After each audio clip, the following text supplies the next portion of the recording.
Regina from Backstage Press, and I'm finally here with Sammy Adams in Toronto. How are you? I'm great, how are you? I'm great. I'm excited to see you for the first time.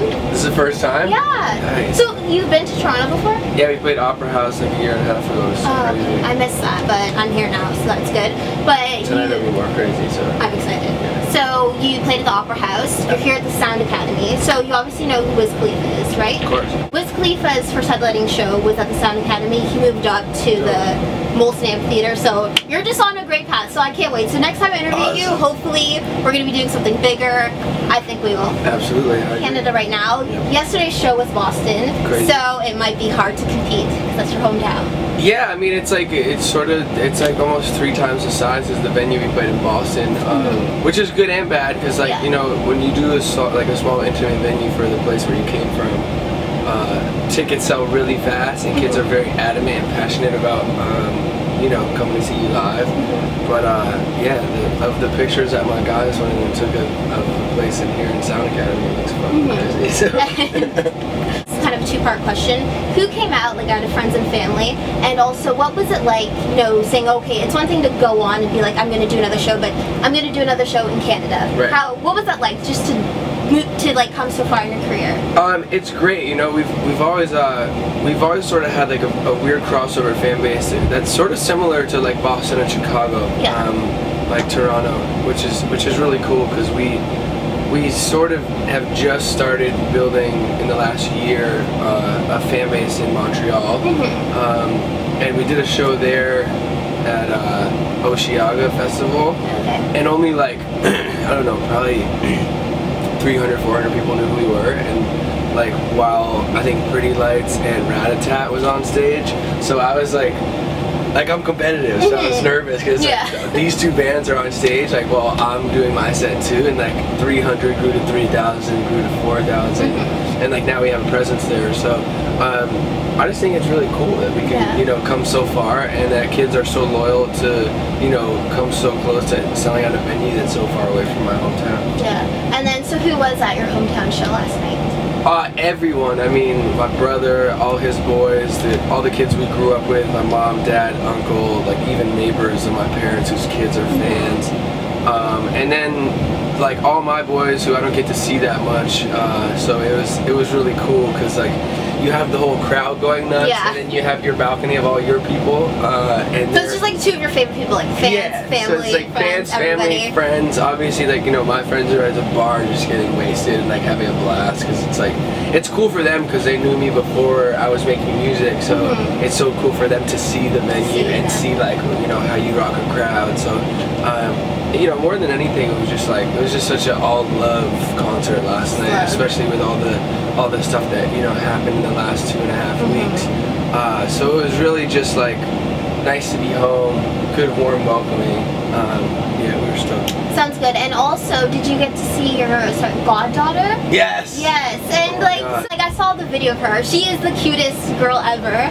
Like with your friends, you can text them every once in a while. Obviously, with her, it must be harder to keep in touch and the cool thing about that is, you know, I was around a lot more, you know, 3.5, 4 years ago when she was born, so she sort of has that innate sense for who I am because she recognized me like as an infant, and then when she was 1 or 2 and she was super shy, and she never would have been running around the tour bus or like jumping in the bunks and scaring people when they went by. Like she used to be really shy, so it's amazing for me because she feels comfortable with me even though I don't get to spend that much time with her. And she's just the cutest. Adorable, just too cute. She's the cutest. She's so funny because like she doesn't call me Sammy, she calls me God Daddy. And it's like that's a mouthful. She's amazing, and I mean we're so lucky to have her in our life. She's such a little angel. Well, that's good.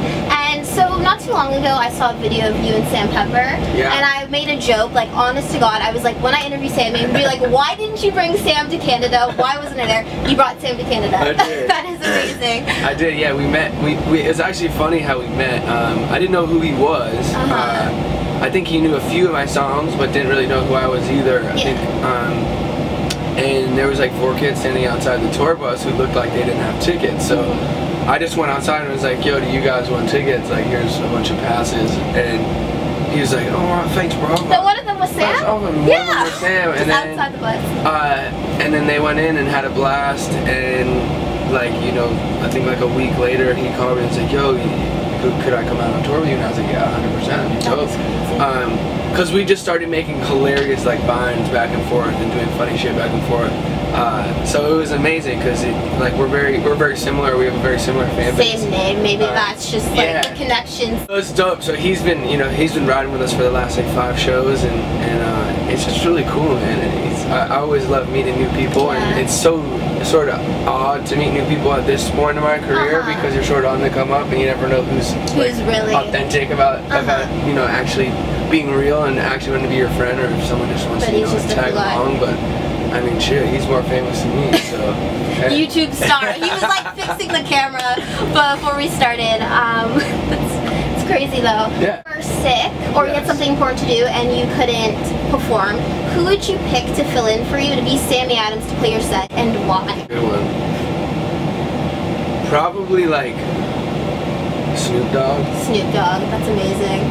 Snoop Lion. Because he's just so cool. Like, I mean, I've done like 4 or 5 shows with Snoop, and like every time we'll just hang out in the green room, and like probably never been higher ever in my life than when I was with him. Which is like so cliche to say about Snoop Dogg, but like it was so true. Like I don't even really smoke that much anymore because like I take performing so seriously that like the fact that it could like take away your voice is like a scary thought, but if it's that's the exception. Like you could be like on some medication, it's like, hey, whatever, this one time only thing. But he's so cool, and he's so down to earth, and just sort of so mellow.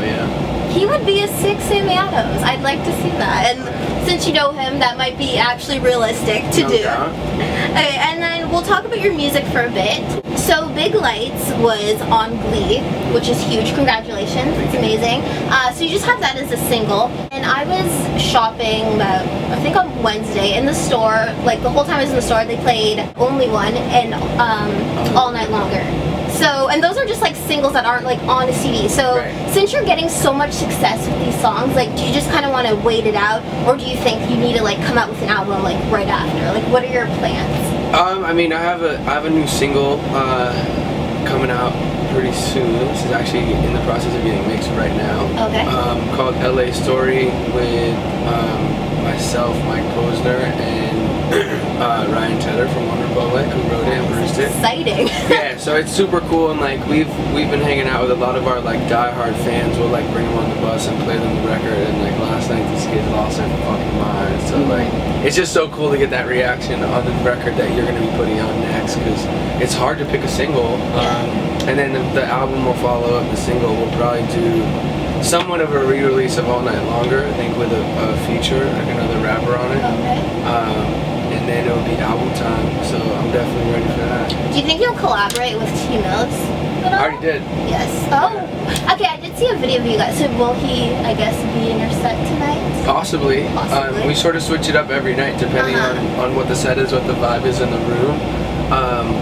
But yeah, probably. It's a fun song. It's a very like feel-good, dope song. Also written by myself and Mike Posner and t.mills. So it was cool.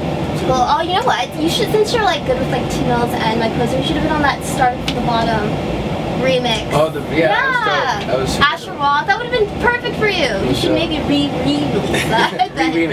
Re-remix. You know, you sing your songs every night, multiple times for years. Is there ever a time where you kind of like black out and forget the words at all for the songs that you've been playing, or is it not really? The cool thing about being on tour is that you get in such a rhythm, and especially when you have like a set time and set thing that you're doing constantly over and over. It really just becomes like second nature, like, and there's so many things going on too, like there's been water bottles thrown, and I'll just like catch them and like unscrew them while doing a song, and it's like, but it's also like multitasking while you're on stage becomes like sort of the challenge, and like, you know, we like challenging ourselves on stage. So. Toast to the boss, toast to the bras, ha, no wonder why you love this shit. Okay, whatever. I don't know if I can post it. Sam crushed that video because the dancing in the back. No, it was Ruben. Fuck, it's such a Ruben. I wanna go all night.